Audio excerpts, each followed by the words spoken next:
Bonjour à tous, ravi de vous retrouver sur canalturf.com pour évoquer le programme de ce dimanche 31 octobre. Nous débuterons cette émission par la réunion principale qui aura pour cadre l'hippodrome de Saint-Cloud avec un quintet plus toujours très convoité. Un handicap de fin de saison réservé aux juments, à savoir le prix de l'élevage. Nous commencerons donc par cette compétition, quelques autres courses également sur l'hippodrome du Val d'Or. Ensuite, direction Lyon-Paris pour la Réunion 2 où les trotteurs seront à pied d'œuvre. Et nous terminerons par Vivo Réunion 3 où j'ai ciblé un coup de cœur dans la cinquième course du programme. Sachez également que si ce programme vous plaît, qu'il vous est possible de le liker, de le partager sur nos différents réseaux sociaux. On commence donc par ce quintet prix de l'élevage. Dans cette épreuve, j'ai fait de ma favorite, le numéro 6, Afterglow, qui a remporté deux de ses trois derniers parcours. Elle me semble relativement bien placée ici pour son retour dans les handicaps. Elle est présentée par Henri-Alex Pantal et il ne devrait pas avoir de problème de terrain. Donc le 6 Afterglow, candidate au succès. On lui posera dans cette course numéro 14 Galima, pouliche de 3 ans qui possède seulement 4 courses au compteur. Le manque d'expérience va jouer contre elle, mais elle se retrouve bien placée ici. Elle est présentée par Carlos Lafont-Parias, toujours efficace lorsqu'il délègue ses pensionnaires à ce niveau de compétition. Elle me semble en mesure de bien faire ici face à ses aînés. Le 12, Sugapout a couru 8 fois, une victoire, 5 places pour elle. Deuxième à Saint-Cloud à l'occasion d'une prestation récente. Sachez qu'elle est présentée par Jean-Pierre Cavallo, qui nous arrive d'Allemagne avec des ambitions. Le 12, Sugapout, confirmation attendue, d'autant que les pistes assouplies ne semblent pas lui poser de problème. Le numéro 1 dans cette épreuve, c'est Home Sweet Home, qui n'est autre que la tenante du titre. Elle a gagné cette course l'an dernier en 38 de valeur. Elle vient de prouver sa forme récemment, elle est désormais en 39. Elle tentera ici de faire le doublé, d'autant que le terrain lourd lui convient.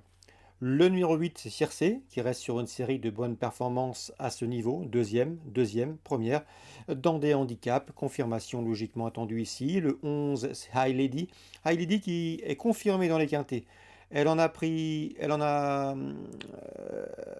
part à 7 événements, déjà 5 places pour elle, notamment une deuxième place obtenue à Clairefontaine récemment au mois d'octobre.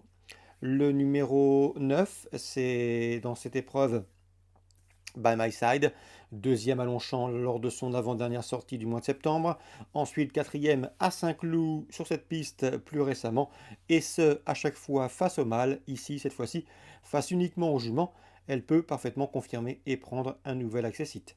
Le numéro 16, Magic Hour, est une pouliche de 3 ans, difficile à situer avec précision, mais elle dépend de l'entraînement d'André Fabre et à ce titre, elle mérite une certaine méfiance. Donc en chiffres, s'il fallait résumer ce quintet et ce pronostic pour ce quintet du dimanche 31 octobre, prix de l'élevage, il sera le suivant, le 6, le 14, le 12, le 1, le 8, le 11, le numéro 9 et le numéro 16. En canon partant, on citera le numéro 4 d'arrêt. Concernant les listed de ce dimanche, dans le prix Zola Bella, la troisième, j'aime beaucoup le 302, c'est Speak of the Devil, qui est une jument de qualité. N'oubliez pas qu'elle avait l'an dernier pris la deuxième place, la poule d'essai des pouliches. Cette année, elle a pris la troisième place du prix Rothschild, une épreuve de groupe 1, troisième également d'un groupe 3 dans la foulée au mois de septembre. Et plus récemment, elle s'est classée sixième du prix de la forêt face au mâle. C'était début octobre. Ici, l'opposition semble dans ses cordes. Elle avait gagné en terrain très lourd en débutant. Et à mon avis, c'est la jument à battre dans ce lot, le 302 Speak of the Devil. On peut lui poser le 306, c'est Triva de Vixia, qui reste sur deux podiums à ce niveau, c'est-à-dire dans des listed. 302 pour la victoire, 306 pour l'opposition. Concernant la quatrième, j'aime beaucoup le 404 hors gris, qui dans cette classe 2 semble bénéficier d'un engagement sur mesure. Le cheval a de la tenue. Le cheval a souvent concouru au niveau listed ici. L'occasion lui est donnée pour ce cheval régulier de renouer avec la victoire, le 404 hors gris. Concernant le prix Solitude, autre listed, dans cette sixième, j'aime beaucoup le 2 Batisia, numéro 3 Sundoro, qui se connaissent bien. Ils ont pris les deuxième et troisième places d'une liste disputée récemment. C'était sur l'hippodrome de Compiègne. Confirmation logiquement attendue, même si le 4 Shine for You, quatrième ce jour-là, peut leur mener la vie dure, 602, 603, 604. Concernant la huitième, un handicap, j'ai repéré le 810 Layomo Guinness, qui est une pouliche de 3 ans, qui vient de s'imposer à Dieppe, et ce facilement. Et à mon avis, ici, pour ses débuts dans les handicaps en 32,5 de valeur, elle me semble relativement bien située et pourrait bien s'imposer, et ce à une cote intéressante. Le 810, l'Ayomo Guinness, dans ce handicap assez touffu où les possibilités sont nombreuses. On va parler maintenant de Lyon-Paris en Réunion 2. J'ai pu m'entretenir avec Johan Berthelot qui présente le 702 Eva Madric. Il devait avoir deux partantes dans cette course. Finalement, il n'a laissé que Eva Madric puisque l'autre défendait ses couleurs. Il était obligé de la driver, mais il avait une préférence pour Eva Madric. Elle n'avait pas trouvé de driver pour la piloter.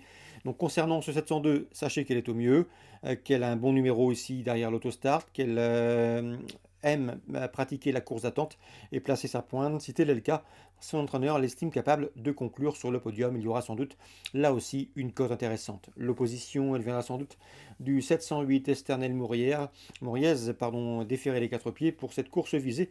C'est la plus riche du lot. Elle fait face à un engagement sur mesure. Elle devrait en tirer profit. Choix préférentiel 708-702.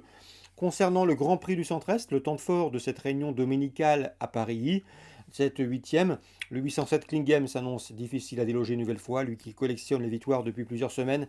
Il y a gagné aux quatre coins du pays et devrait ici une nouvelle fois dicter sa loi. C'est un champion, l'opposition est dans ses cordes. C'est le favori tout à fait indiqué. Le plus dur va être de trouver le deuxième. De mon côté, j'aime bien le numéro 5, Crack Money, qui fait face à un engagement intéressant en premier poteau et qui peut aller de l'avant. À mon avis, il peut conserver la deuxième place, même s'il convient de redouter dans cette épreuve le 803 Valzer di Poggio. Le cheval est au mieux, régulier, c'est un pisteur et si la course est rythmée, il peut placer sa pointe pour finir et pourquoi pas offrir un doublé à l'écurie Jean-Michel Bazir. Le 807 Klingem, le cheval de la course. Pour la deuxième place, je vous conseille un jumelé ordre avec deux chevaux, le 5 et le 3 ou le 3 et le 5 pour vos jumelés. Donc le 7-5 et le 7-3 pour cette huitième. Concernant Vivo Réunion 3, je vous ai parlé d'un coup de cœur. Il s'agira du 501 Lebron qui possède dans cette course à réclamer la meilleure valeur théorique du peloton. Notez également qu'il a toujours bien fait sur le sable, et notamment sur le sable et la PSF de Marseille Vivo. L'engagement est intéressant, à lui d'en tirer profit dans cette épreuve a priori à sa portée. Le 501 Lebron, c'est à Vivo en Réunion 3. Excellent dimanche à tous, très bon jeu et à très bientôt sur canalturf.com.